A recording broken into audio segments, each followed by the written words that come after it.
Okay, so binary search. I think an easy way to understand binary search is through uh, an example, a practical example. So when I first learned binary search, I thought it was a cool idea, but later on I realized, hey, I can apply this into real life as well. So let's say, for example, my friend walks into the dorm and he asks me, hey, I just got a new pair of shoes. You want to guess how much they cost? And this is pretty random, but sometimes events like this occur. And how would I guess in a most efficient manner? How can I get the correct answer with the least amount of tries? Because the dumbest way would be just to say, uh, I'm going to randomly guess.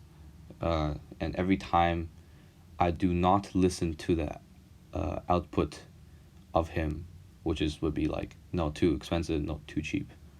Because he's going to say, that's too low, that's too high, right? So I would first start by establishing a logical boundary. I look at his shoe, I look at the pair of shoes, yeah, and I'll just say for this example, I think it's between 400 and 600. So, all right, how can I guess using binary search? Well, because binary search is established on the principle that you're given a sorted array, and in this case, the sorted array is that I know the price is from 400 to 600, and that is sorted. So I can take my first guess as 500, because when he gives me the option of too high or too low, I can establish a new array that is half the size. So let's say in this case, he tells me 500 is too high. So what do I know now? Well, I know his his pair of shoes must cost less than 500 and more than 400.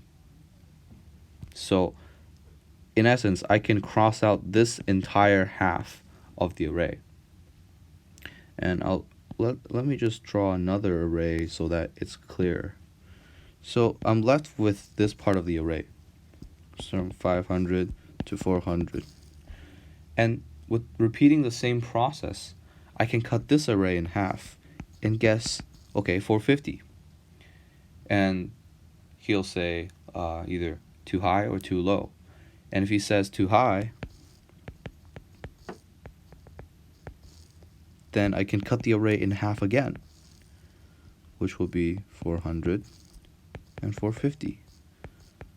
So in two guesses, I've effectively cut the array in half and then in half again. And that's what's so efficient about binary search.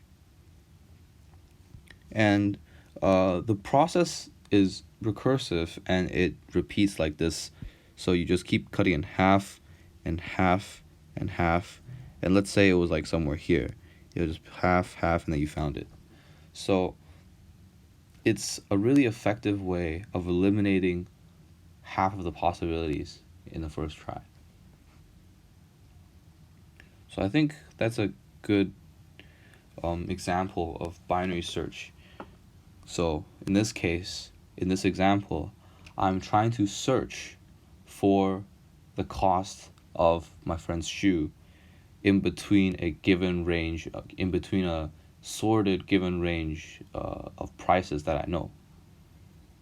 But it basically it's a applicatory example.